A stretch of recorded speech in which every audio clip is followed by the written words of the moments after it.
Un gusto, hermanos, hermanas, bienvenidos. Estamos una vez más por este medio virtual, tanto por medio de Facebook como a través de las grabaciones que quedan de estos estudios que realizamos los días lunes y martes, dándole siempre pues las gracias a Dios por poder tener este espacio, ¿verdad? Poder compartir, poder reflexionar juntos de la escritura.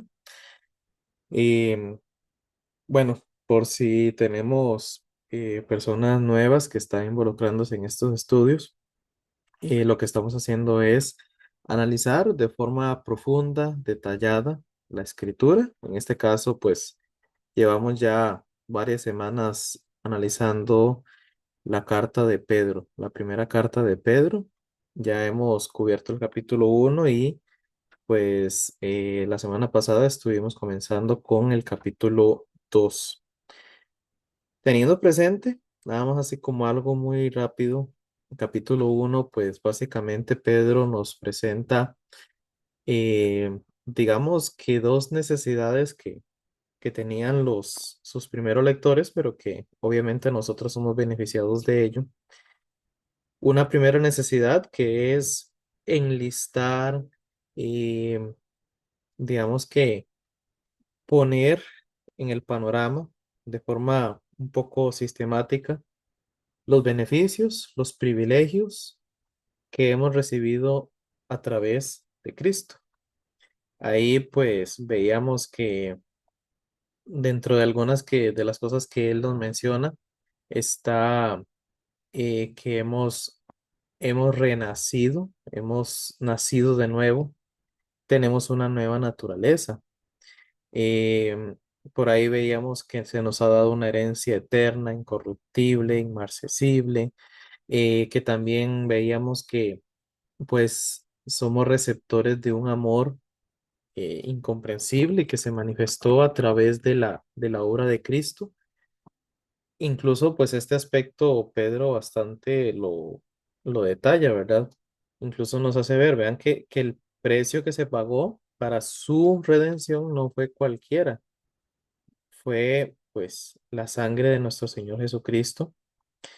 Em, También veíamos de que Él nos hace ver, Pedro nos recuerda que el privilegio de poder llamar a Dios, al Creador, al soberano, al juez, como Padre.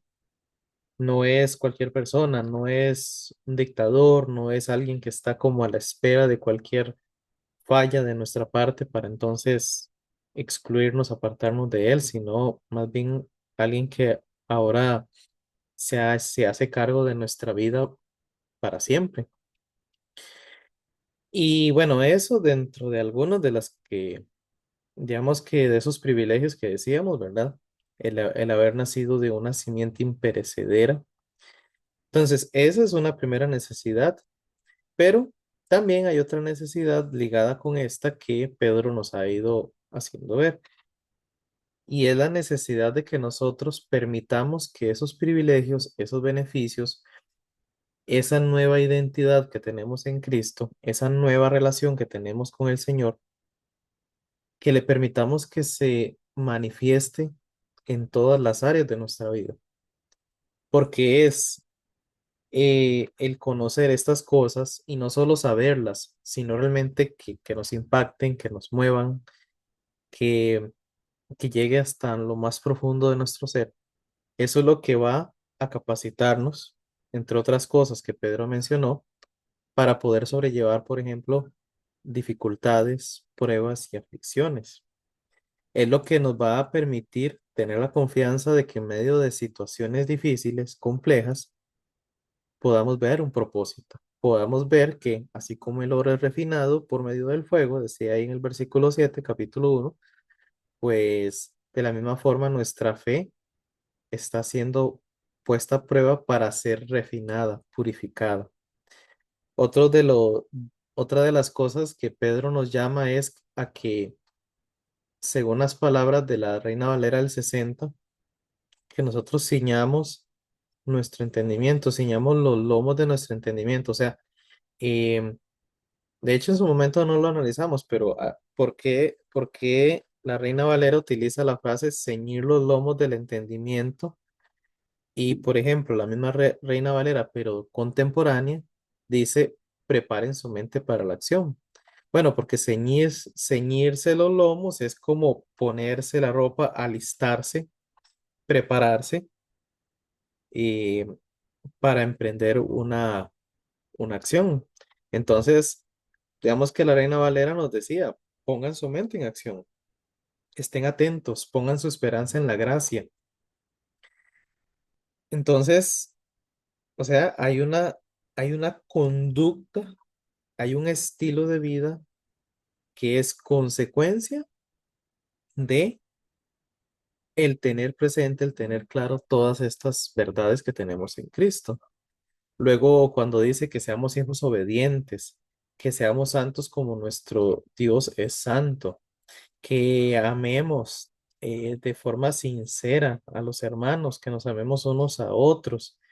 Eh, y bueno, ya entrando al capítulo 2 cuando nos dice que desechemos toda clase de maldad, todo engaño, hipocresía, todo eso, pues la motivación para hacerlo y para estar dispuestos a poner manos a la obra, a llevar a cabo estas acciones, a apropiarnos de un estilo diferente de vida, la base de ello, la motivación, el fundamento, así en forma resumida podemos decir que es la gracia de Dios por medio del Evangelio. Desglosado en lo que ya mencionaba, ¿verdad? Esa recapitulación que vimos en capítulo 1, pero también todo lo que el Nuevo Testamento enseña de lo que ahora somos y el lugar al que pertenecemos, la realidad en la que estamos, gracias a Cristo. Por eso es tan fundamental esto, digamos, de estar repasando la escritura, de estar repasando todas estas verdades, de estar refrescando nuestra identidad en Cristo, de tener claro y de verdad bien, o sea, que lo hagamos propio, conceptos como justificación, redención, adopción, este, por poner algunos ejemplos, porque eso es lo que ahora somos. Y por supuesto que no vamos a poder, no va a haber una suficiente motivación, una suficiente aspiración a una vida consecuente con lo que hemos recibido, o sea, una vida santa, como ya hemos sido hechos santos, si esas cosas no son las cosas que nos mueven. La motivación no puede estar en nosotros, porque nosotros día con día cambiamos, ¿verdad? Día con día tenemos un estado de ánimo en la mañana y ya en la tarde podemos estar totalmente cansados, frustrados. No podemos depender tampoco de las personas porque también las personas cambian. Incluso cuando ponemos la mirada en personas que decimos, ah, yo me esfuerzo para ser santo porque para mí el modelo es mi predicador, es mi pastor, para mí mi modelo es aquella persona.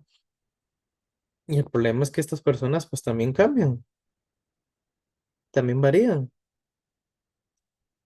Entonces, ahí es donde está la clave de comprender que nuestro fundamento de fe, nuestra motivación para vivir en santidad, no puede ser ni más ni menos que Cristo mismo, porque Él es el que nunca cambia. Dice ahí el autor de Hebreos, ¿verdad? Jesucristo es el mismo ayer y hoy y por los siglos.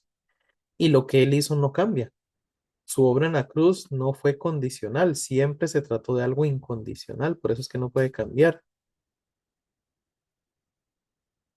Entonces, ahí es donde vamos a tener la motivación suficiente, lo que nos va a llevar a vivir agradecidos, devotos, comprometidos, lo que nos va a motivar a disciplinarnos.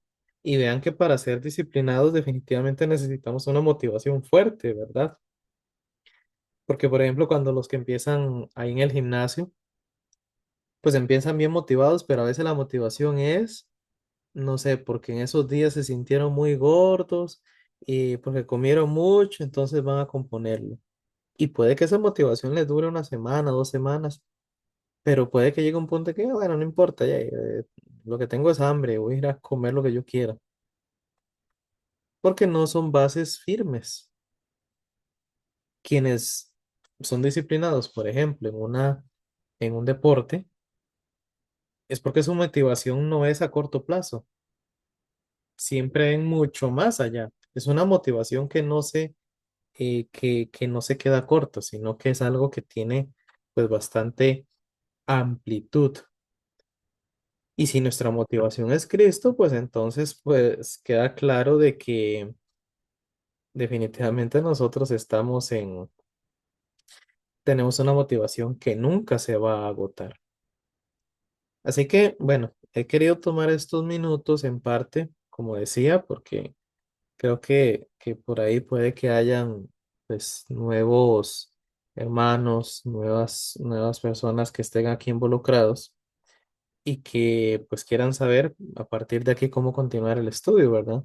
Pero también porque al final de cuentas, seamos sinceros, nosotros cada semana tenemos distintas ocupaciones, trabajo, estudio, familia, tenemos muchos estresores, tenemos muchas circunstancias inesperadas, entonces a veces nos es difícil como mantener una secuencia, ¿verdad?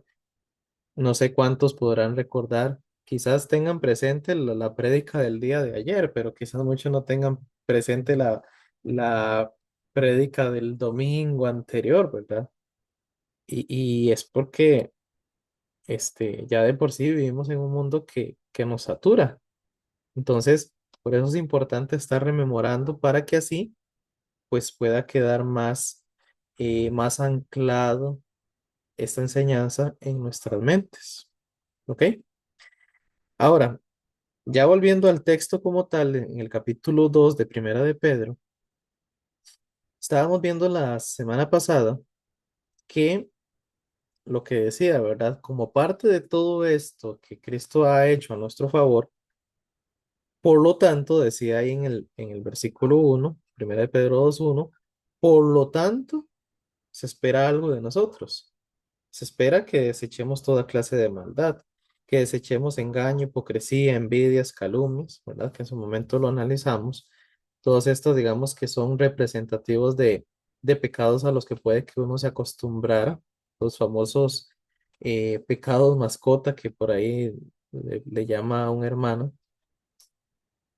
Y luego también estuvimos viendo el versículo 2 que esa búsqueda, que a la misma vez que estamos dejando de lado maldad, engaño, hipocresía, o sea, a la misma vez que estamos dejando hábitos de pecado, estamos apropiándonos de hábitos de santidad, hábitos espirituales.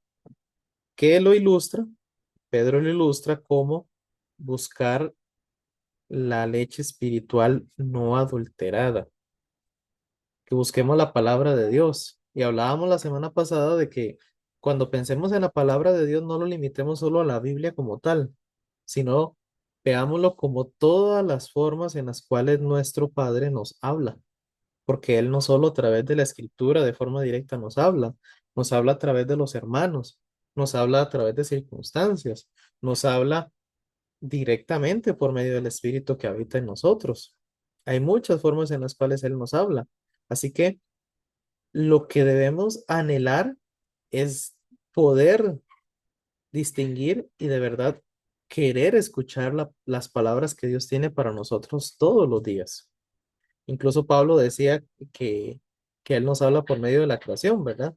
Que por medio de lo invisible se da a conocer, por medio de lo visible más bien se da a conocer lo invisible de Dios, dice ahí en Romanos 1, 18, 19, en el 20 más bien. Y nos decía que ese anhelo de escuchar a Dios, de ese anhelo de recibir su mensaje, su enseñanza, su educación, su corrección, su formación, tiene que ser tal clase de anhelo como el que tiene un recién nacido, que siente que si no se alimenta, en ese instante se va a morir. Y tal vez no sea así, por lo menos no de forma instantánea, pero es tal el anhelo, es tal esa angustia, esa pasión que él siente, que es lo que está en su mente hasta que logra satisfacerse y aún así nunca hay no hay una completa satisfacción de esa ansia porque siempre quiere más. Así debería ser. esa búsqueda nuestra, pero únicamente es posible cuando efectivamente sabemos en qué consiste esa leche espiritual. Realmente sabemos, en primer lugar, quién es el que nos la está dando. No es cualquier persona, es ni más ni menos que el soberano, es Dios, el todopoderoso Padre, el creador y sustentador de todas las cosas, el que nos está dando el privilegio de ser Él, el que nos alimenta espiritualmente.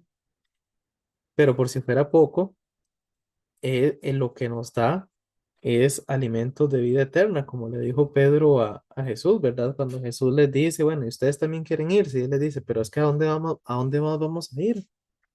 Y solo tú tienes palabras de vida eterna, le dice. Y no es que fuera fácil lo que Jesús les estaba enseñando, pero él sabía que aunque fuera dura la enseñanza, es lo que necesitaban. No había alternativa alguna. Parte de eso también era de lo valioso de la leche que estamos recibiendo, es que porque es como difícil de procesarlo o porque es difícil digamos, de apropiarse de ella. Es que no es cualquier leche. Dice Pedro aquí que es una leche espiritual no adulterada. Entonces eso implica que está pura, o sea, está concentrado, pero es el alimento justo que nosotros necesitamos. Lo último que nos dice este versículo 2 que nos queda pendiente, es que por medio de esa leche espiritual, o sea, hay un resultado, hay un propósito para que nosotros nos alimentemos de esa leche espiritual no adulterada. Dice, para que por medio de ella crezcan y sean salvos. Y dice el versículo 3 si es que han probado ya la bondad del Señor. Continuando con la figura del niño, bueno, del recién nacido y la leche, creo que es obvio que el propósito de que el niño se alimente, o por lo menos que lo ideal que se espera de todo niño, es que crezca, ¿verdad? A no ser que haya una condición especial, se espera que los niños vayan creciendo. Y de hecho, pues bueno, los que tenemos niños pequeños, pues somos los que más testimonio podemos dar de lo asombroso que es la velocidad con la que crecen. En el caso de nosotros, nuestro bebé que tiene 2 años, es asombroso de cómo creció de algo tan chiquito que no lo podía tener aquí en casi que en una sola mano y ahora tan grande que está. Y digamos que más bien nosotros como padres nos alegramos de poder notar que efectivamente hay un crecimiento, ¿verdad?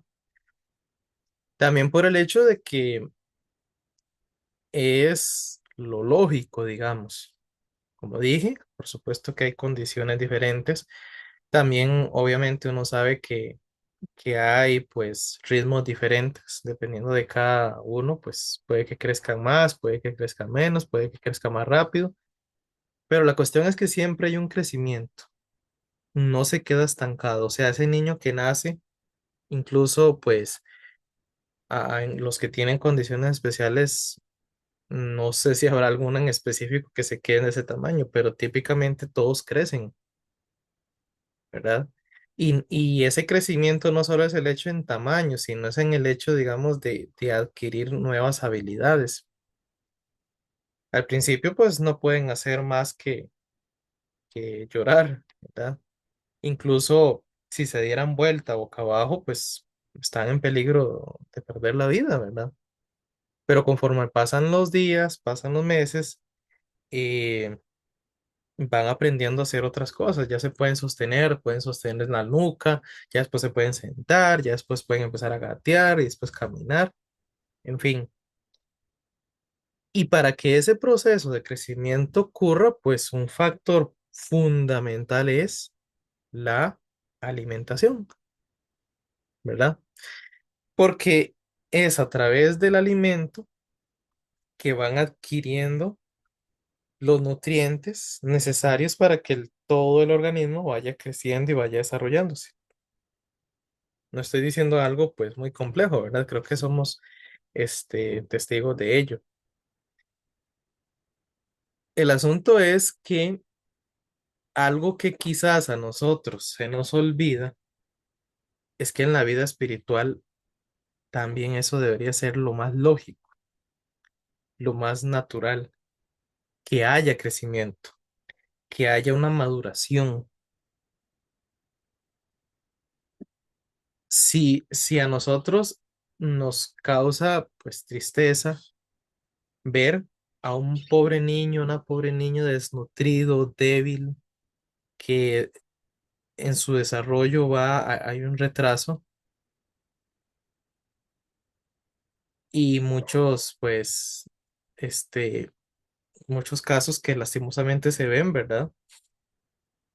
¿Por qué no nos causa la misma tristeza ver cuántos creyentes viven espiritualmente desnutridos y poco desarrollados? Miembros que, por ejemplo, uno diría, mira, ese hermano, esa hermana tiene 20, 30 años en una iglesia, pero nunca se le ve un cambio, siempre sigue siendo el mismo malhumorado, el mismo delicado, sigue siendo el mismo pasivo, que uno nada más lo ve ahí de vez en cuando y que cumple y que hace las cosas por salir del paso, que no crece en su devoción, que uno pues le pregunta si tiene una vida devocional y dice, no, yo solo oro de vez en cuando, yo solo me sé algún pasaje porque eso yo no lo entiendo, ¿verdad? Y el asunto es que a veces lo justificamos y decimos, de ahí sí, es que él es así.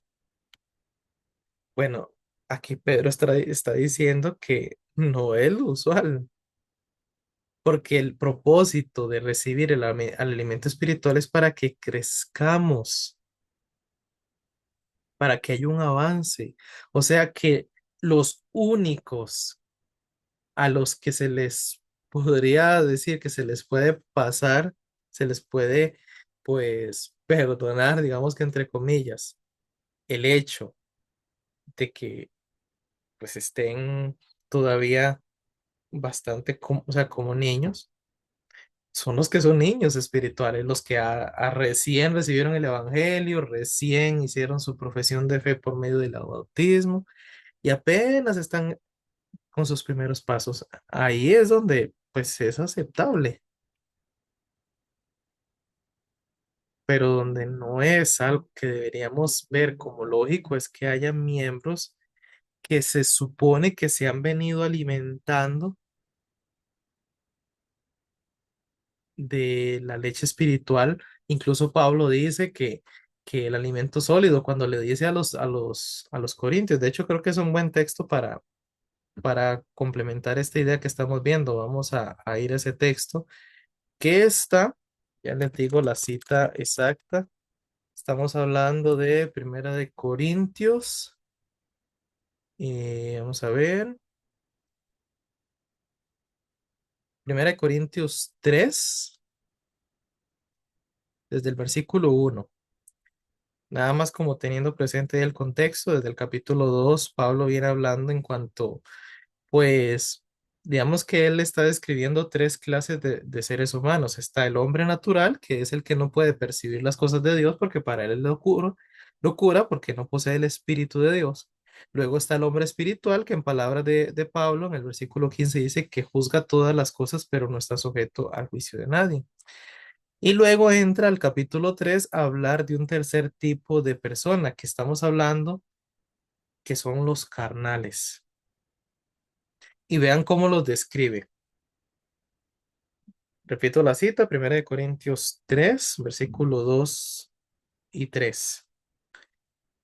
Dice, les di a beber leche, pues no eran capaces de asimilar alimento sólido, y ni lo son todavía, porque aún son gente carnal.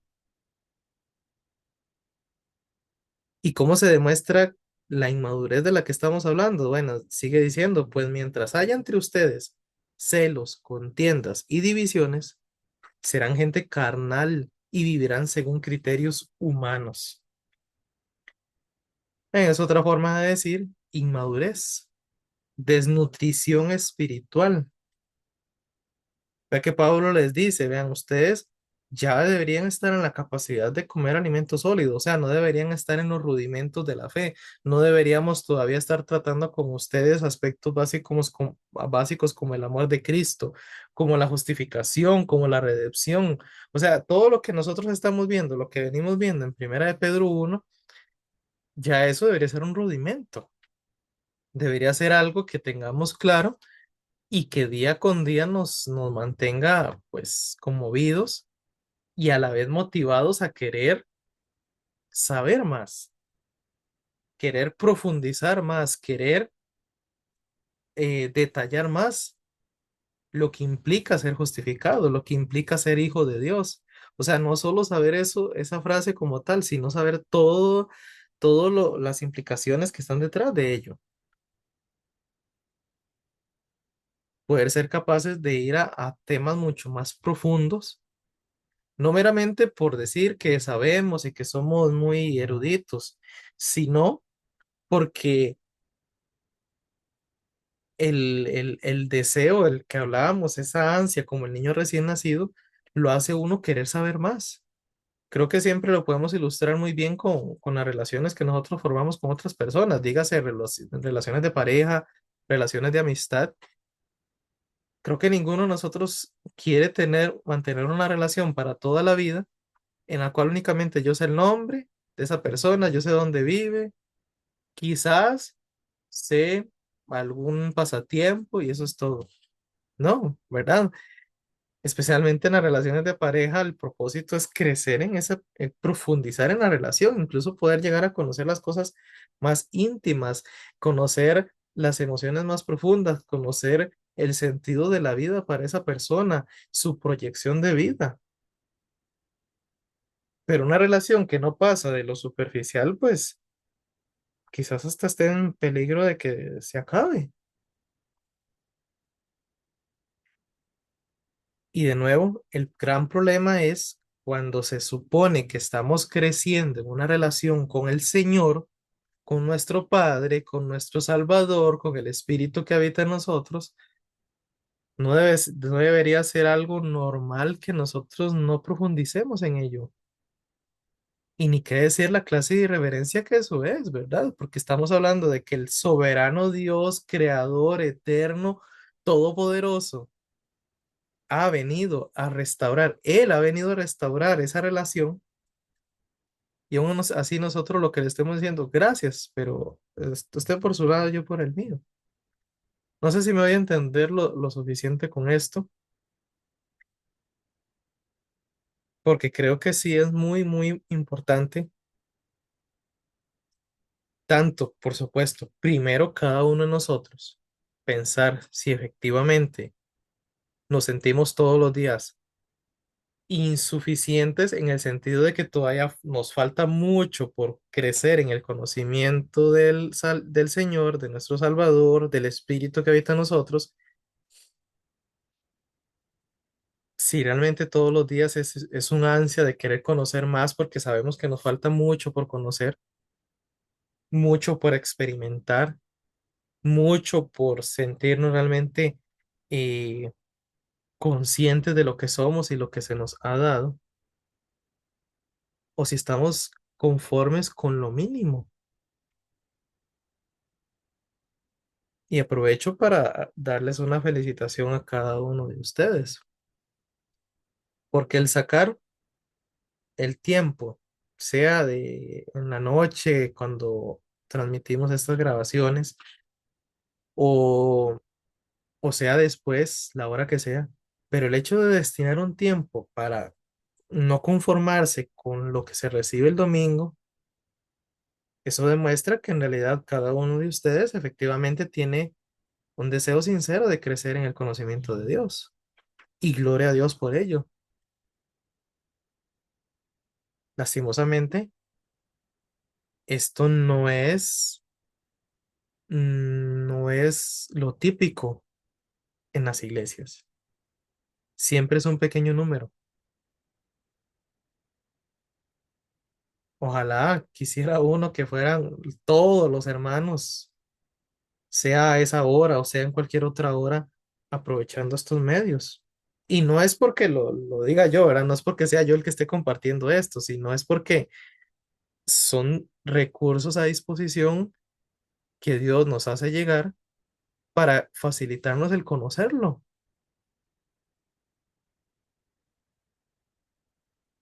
Así que aquí el principal aspecto que quiero enfatizar es que de verdad siempre tenemos que vivir con el propósito de crecer el conocimiento de Cristo. Creo que las palabras de Pablo pueden ejemplificar esto, ya como para ir concluyendo. Creo que lo pueden ejemplificar mejor que nada, que nadie. Dice Pablo ahí en Filipenses 3 del 7 al 14. Yo se lo leo si quieren buscarlo o anotarlo para después. Filipenses 3 del 7 al 14. Y les pido que noten ese tipo, esa clase de insatisfacción que les decía. No es una insatisfacción como de que yo me siento así, como que siempre vacío. No, sino más bien es que me siento lleno, me siento satisfecho, pero a la misma vez quiero más. Como les daba el ejemplo, digamos, de mi caso con el chocolate, que yo pruebo un pedacito y ya es suficiente, pero aún así quedo con ganas de comer más. Posiblemente así sea el caso de ustedes con algún dulce, alguna chuchería, qué sé yo. Entonces, notemos eso en las palabras de Pablo. Dice, pero cuantas cosas eran para mi ganancia, las he estimado como pérdida por amor de Cristo. Y ciertamente aún estimo todas las cosas como pérdida por la excelencia del conocimiento de Cristo Jesús, mi Señor, por amor del cual lo he perdido todo y lo tengo por basura para ganar a Cristo y ser hallado en Él, no teniendo mi propia justicia que es por la ley, sino la que es por la fe de Cristo, la justicia que es de Dios por la fe, a fin de conocerle y el poder de su resurrección. Y luego brincamos, dice, no que lo haya alcanzado ya, ojo, ahí está el punto, vean, no que lo haya alcanzado ya, ni que ya sea perfecto, sino que prosigo por ver si logro hacer aquello por lo cual fui también asido por Cristo Jesús. Y de nuevo dice Pablo, hermanos, yo mismo no pretendo haberlo ya alcanzado, pero una cosa hago, olvidando ciertamente lo que queda atrás y extendiéndome a lo que está delante, prosigo a la meta, al premio del supremo llamamiento de Dios en Cristo Jesús. Creo que más claro no se puede decir. Ese debe ser el anhelo constante. Ese debe ser nuestro anhelo diario. Siempre todos los días recordarnos, no que ya sea perfecto, no que ya lo haya alcanzado, no. Todos los días quiero extenderme porque quiero conocer más y más de Cristo. De hecho, hay un canto, ¿verdad? Porque así se llama, más y más de Cristo. Así que, como dice en este comentario, la motivación por el verdadero crecimiento espiritual brota de una sensación justa de descontento, junto con un deseo sincero de no estar satisfecho, sino por la palabra de Dios. Y para terminar hoy, nada más destacar, como dice ahí Pedro, que este crecimiento en la salvación, dice, dice, para que por medio de ella, hablando de esa leche espiritual, crezcan y sean salvos. Otra versión, quizá lo diga un poquito más claro, dice, esta versión creo que lo dice como más consecuente, dice que como bebés recién nacidos deseen con ganas la leche espiritual pura para que crezcan a una experiencia plena de la salvación. Porque si nos quedamos únicamente con la forma en la que lo dice, la Reina Valera del 60 da a entender como que uno tiene que crecer para alcanzar la salvación. ¿verdad? La Reina Valera del 60 dice para que por ella crezcáis para salvación. Pero digamos que eso sería, iría en contra de la salvación, de que no es una salvación que nosotros nos ganamos por lo mucho que crecemos, ¿verdad? Es más bien crecer en la experiencia de la salvación que ya tenemos. Entonces, por eso creo que esta versión, la nueva traducción viviente, lo dice más, más claro. Incluso la nueva versión internacional también dice que así por medio de ella, hablando de la leche pura de la palabra, dice, crecerán en su salvación. Ven, porque el propósito que tenemos, entre más crezcamos espiritualmente, más nos apropiamos de lo que somos en Cristo, más nos apropiamos de lo que Él hizo a nuestro favor, más nos apropiamos de lo que ya hemos recibido. Así que, pues bueno, esa es la lección que teníamos para el día de hoy. Espero que haya sido provechoso. El día de mañana, Dios mediante, vamos a continuar ahí con lo que nos queda del versículo 3 y hacer la transición al versículo 4 que introduce otra ilustración, otra analogía que utiliza Pedro. Por un momento, entonces, oramos. Padre, gracias te damos por una vez más tener un espacio para poder, pues, profundizar en esta escritura, profundizar en la enseñanza que nos hace llegar. Siempre pedirte que nos dé las capacidades de verdad para apropiarnos de ella, para profundizarla, meditarla y sobre todo que realmente nos conmueva, nos haga sentir agradecidos y movidos hacia ti. Señor, te agradecemos por esta palabra y te pido muy especialmente por todos los hermanos que aquí se conectan. En el momento en que lo hagan, bendíceles y sigue guiando también su crecimiento espiritual. Gracias te damos y oramos en Cristo. Amén. Nos vemos entonces, Dios mediante, el día de mañana. Tenga muy buenas noches. Bendiciones.